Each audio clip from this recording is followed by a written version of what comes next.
Ladies, get ready to be empowered as Saleda Bryant interviews Egypt right here on Ween TV.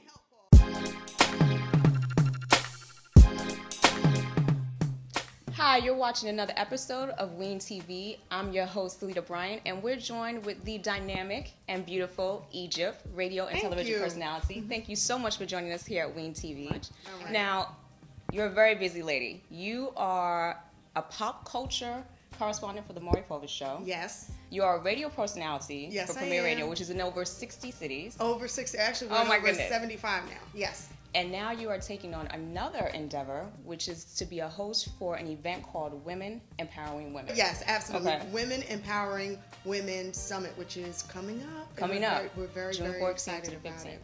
Tell us a little bit more about that event and why you decided to be a part of it.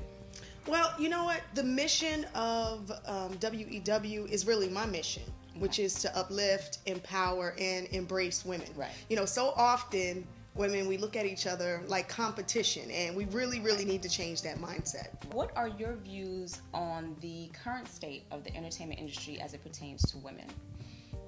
That was a loaded question, wasn't it? You know, I think right now, women, we are in a better position than ever before. Absolutely. You know, it's you can just look at it in plain sight. We've got Oprah Winfrey, Deborah Lee at BET, Queen Latifah, Halle Berry, Beyonce, you know, and quite a few of those women that I named are top earners on the Forbes list right now. Absolutely. But at the same time, I do think that more emphasis needs to be put on equal pay. Right. And equal opportunity for promotion and advancement for women in entertainment. Do you think that the entertainment industry can be more responsible in the images that it's giving, you know, to the youth out there regarding women and things like that? Realistically speaking, you know, it's an uphill battle. It truly, truly is an uphill battle, but we can do it. However, it's going to have to be a collaborative effort. If you look at the level of single mothers out there right now, and that's why I call upon the women, you know, sometimes we have to play the mothers and the fathers and the everything. Right, so, absolutely. You know, if your son doesn't respect you and doesn't respect his sister and the other women in the family, what makes you think he's going to go out in the street and respect any other woman? So, you know, we need to teach our sons how to be gentlemen again. But at the same time, ladies, we need to be responsible for how we allow ourselves to be portrayed as well. And I know it gets tempting.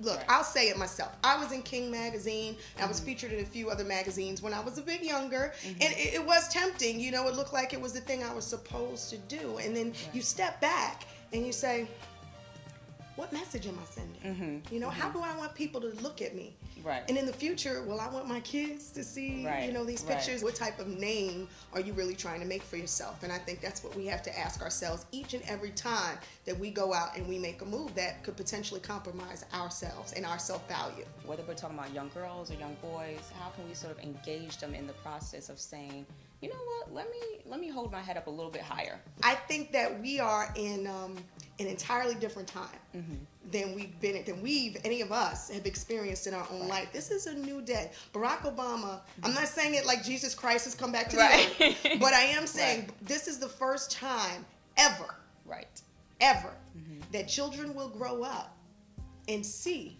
a black president. And greatness will be the norm versus I will be second rate, or I can only go but so far, or I can only reach up until here. So then they set the limits in their own mind. If they see that the sky is the limit, I can one day be the president of this country or the leader of this free world, then that will eventually manifest itself. And I think images like that we continue to see, you know, will only take us into a new direction for our next generation. Who is one of your, I guess, your biggest female role model? My mom, you know, she's come from very, very humble beginnings, and she worked so very hard to make sure. I'm the eldest of four. Okay. And she worked so hard and struggled and tried so hard and compromised so much of what she wanted for her life to make sure that my sister and I had the things that she didn't necessarily have. And so, and I love her and I cherish her for that. And, you know, I don't think I've ever really told her. Wow. So I'm going to make sure she watches this interview. Yeah. Absolutely. Now, we have been pretty serious throughout this interview. Cerebral, right? We've tackled a lot of different issues. Now we're going to relax it a bit for our viewers, and we're going to do something that we call the Quick Six. Okay. What is your favorite guilty pleasure? Ooh, my favorite garlic pickles. Oh my goodness. Garlic, somebody gave me a high five in the back. That's what I'm talking about. Garlic pickles at like 3 o'clock in the morning, and I'm not pregnant. Don't start the rumors. But I wake up with a craving for garlic pickles. And so I go down now and I put hot peppers and dill and everything into the big pickle jars you get from Costco's or Sam's Club, and I bottle them because I know I want to have some hot garlic pickles at 3 in the morning. Wake up, breath funky. But it's all good. Okay. If you were not a radio and television personality, what career would you attempt? I would be doing exactly, I guess, what I am doing, which is real estate. I'm also a real estate investor and a licensed real estate agent in New Jersey. I've been so for about 6 years. Okay. Yeah. Oh, that's great. What is your favorite vacation spot? Oh, wow. A lot. Well, I love Paris. Oh, wow. Love. If I could speak French, I swear to you today, I'm out. You will be gone. I loved it. I enjoyed it so much. The people were nice. The shopping was great. The weather stayed at about 76 degrees, which is not too hot, not too cold the whole time. Right. I really enjoyed it. Where are you your happiest? Where am I? Like, where in the world, or where? Where or when? When am I my happiest? Believe it or not, it's not at the parties, it's not at the red carpets, it's not at the industry events, although I do appreciate my career. It is when I'm home making it a blockbuster night. I mean, with your pickles. With my pickles and my butter popcorn. Stop playing. We're gonna keep giving Egypt Somebody's questions. whispering, "What's my pet peeve?" Okay, they're asking, what is Egypt's pet peeve? Lateness. Oh my goodness.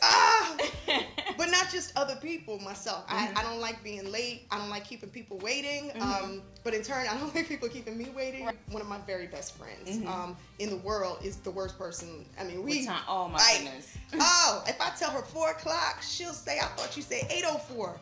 I have a friend like that. I'm like, seriously, why do I have to wait for you 45 minutes every time? I've known her for about 15 years of my life.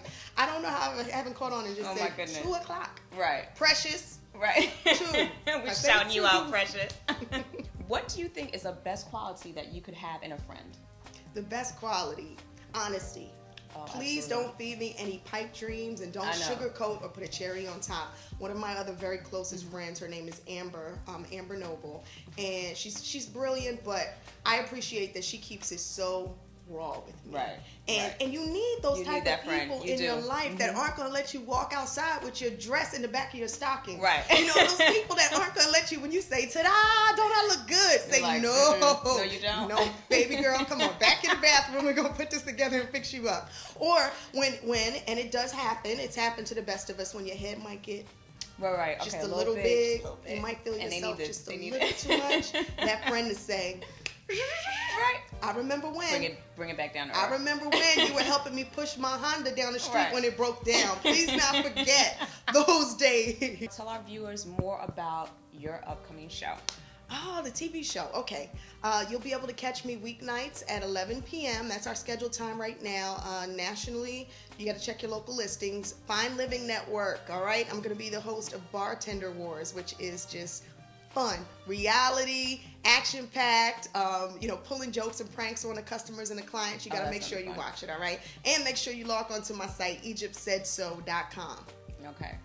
And I'm on Twitter. You know I have to get that in. Okay, so they can follow you on Twitter. Yep. Check out your website. Check out your new show. And listen to you on the radio. Listen to me on the radio. And if you can, make sure you get out to the Women Empowering Women Summit. Which is coming up. This June 14th to the 15th. Yeah, it's not going to be, you won't want to miss it. Please don't be one of those people saying, "Oh, I really wish I could have gone." Right. And then you have to wait a whole nother year until the next one. Right. Susie Orman, Jillian Michaels, Patti LaBelle are all going to be there. And I'm really excited. It looks like a great event. You're watching another episode of Wing TV, and I'm your host with Saleda, signing out with Egypt. Thank you so much. I dated a man, and he's lucky I'm still calling him a man. I dated a man for 5 years, ladies. Oh my goodness. Who had 2 children I never knew about. What? If anyone will make you sacrifice that relationship with your child, they're truly someone you shouldn't be with. So that was his excuse. You told me you didn't want to be with anybody with kids. Please. Well, I'm with someone with a child now who was there for their child.